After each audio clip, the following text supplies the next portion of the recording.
ada hal-hal yang harus kita ketahui ya. Contohnya, oh iya, perkenalan dulu kan. Kita belum kenal ya. Kenal, tak kenal tak sayang, maka kenal sayang gitu ya. Perkenalkan, nama saya Risma Uliwutauru, ya saya sebagai presenternya, dan rekan kami Bu Asi Lestari sebagai notulernya. Oke, dia lagi ke tempat singa. Oke, daftar isi ada ringkasan bab 1, bab 2, dan ada starnya. Kemudian kita lihat bab 1. Apa tadi itu yang membelajarkan murid? Kita lihat cara siswa mempelajari materi baru ya. Jadi gimana sih kita untuk mengajari materi baru untuk siswa kita? Ada beberapa hal yang harus kita ketahui juga ya. Bukan hal yang mudah bagi murid kita itu saat mempelajari materi baru, karena mereka belum tahu gitu ya. Jadi bagi murid materi baru itu adalah hal yang asing atau sulit mereka pahami dan tidak mudah untuk diingat. Mengajar materi baru tidak didasarkan ilmu belajar menghasilkan pembelajaran yang tidak efektif ya. Jadi kalau kita langsung kenalkan kepada mereka hal-hal yang baru tanpa kita menjelaskannya, mereka itu kadang kurang mengerti gitu ya. Nah, ini pentingnya pengetahuan awal. Nah, kita ketahui dulu, kita kasih tahu dulu nih pengetahuan awalnya seperti materinya. Materinya itu juga harus terstruktur gitu ya, jangan lompat-lompat. Yang tadinya kita misalnya mau memperkenalkan angka 10 dengan informasi yang baru yang kita berikan kepada mereka ya. Penting untuk tidak hanya mengingat informasi tetapi juga memahami makna dan relevansi materi yang dipelajari. Pada bab ini sudah mempelajari penerapan prinsip-prinsip kognitif terkait cara murid belajar, memahami dan mengingat materi baru sebagai berikut. Yang tadi dia sudah kita kenalkan, sekarang kita memberikan cara untuk mengingat kepada mereka. Guru dan penugasan yang memfokuskan pada makna konten ya. Guru dapat memberikan tugas yang mendorong murid untuk berpikir secara mendalam tentang materi yang dipelajari. Jadi kita harus memberikan semangat dulu, motivasi dulu kepada siswa kita agar mereka dapat mempelajari materi yang kita berikan dengan baik ya. Pendekatan ini melibatkan proses kognitif yang lebih dalam, yang tidak hanya mengharuskan murid untuk mengingat, tetapi juga mereka harus memahami konsepnya antara hubungan informasinya ya.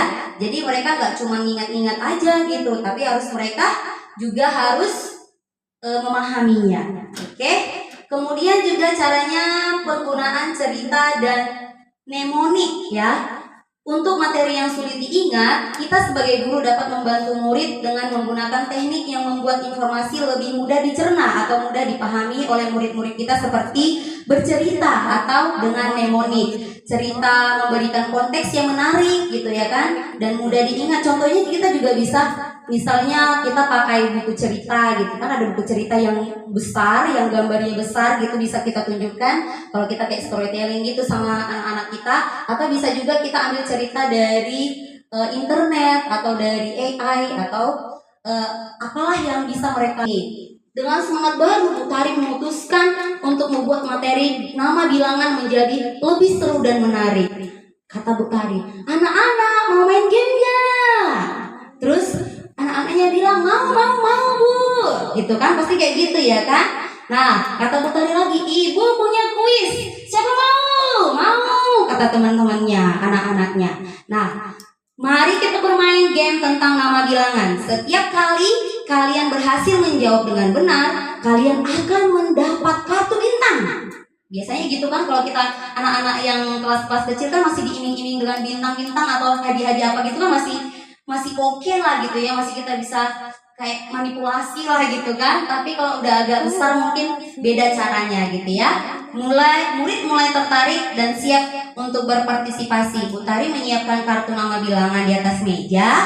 Setiap kali murid menjawab dengan benar, makanya Bu Tari memberikan kartu bintangnya. Dengan game tingkat kesulitan yang rendah ini dan suasana yang menyenangkan, murid mulai merasakan perubahan yang tadinya cuma mencatat doang gitu kan. Tulis 1 SATU, 2 DUA gitu. Daripada kayak gitu, Bu Tari mencari akal gitu agar siswanya aktif gitu ya. Lalu setelah dikasih game kayak gitu, Bu Tari membuat tes mandiri di sesi akhirnya agar muridnya bisa mengingat dengan pengingatan yang tahan lama. Oke, kita lihat refleksinya apa yang terjadi setelah aktif siswanya belajar. Dari dampak dari kegiatan game ini yang sangat luar biasa yang telah dilakukan Bu Tari tadi, setelah gamenya selesai, salah satu muridnya nih, misalnya siapa yang ketua kelas Bu Tari itu?